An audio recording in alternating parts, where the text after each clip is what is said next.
உனக்கு ஸ்டேஷன்ல வண்டி காணாம போச்சுன்னு சொன்னா இந்த ரூம் கூப்பிடியா?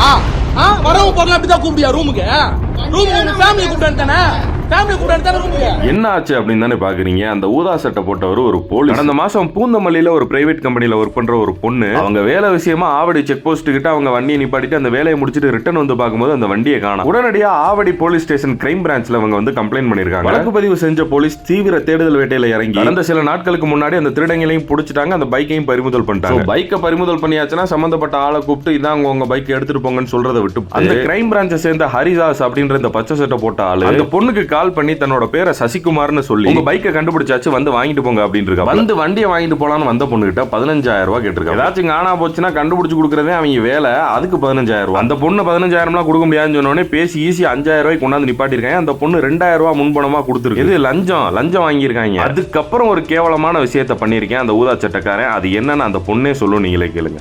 காசு வந்துச்சு, ஆசையா இருக்கு, எனக்கு கால் பண்றியா, எப்படி சொல்லு அப்படின்னாரு. பதில் சொல்லலன்னு கேட்டுட்டே இருந்தாரு.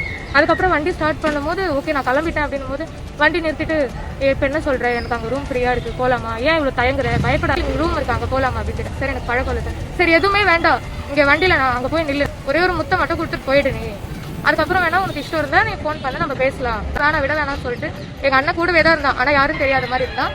அங்கே வர வச்சு நான் அது ஓகேவே பண்ணல. இருந்தாலுமே அவர் ஃபோன் பண்ணி என்கிட்ட ரெக்கார்ட் இருக்கு, ஃபோன் பண்ணி அந்த ரூம் புக் பண்ணிட்டேன் நான், இங்கே தான் அங்கே வந்துடு அப்படின்னு சொல்லிட்டு. சரி நானும் அவருக்கு ஏற்ற மாதிரி பேசி வந்துட்டேன்.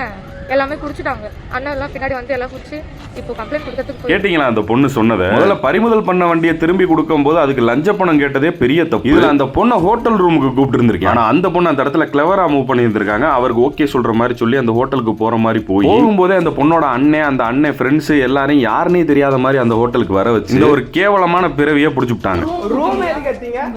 யாரு நீ உட்காரு அவரு நேரு எதுக்கு ரூம் எடுத்தீங்க? இப்போ ரூம் எடுத்தீங்க.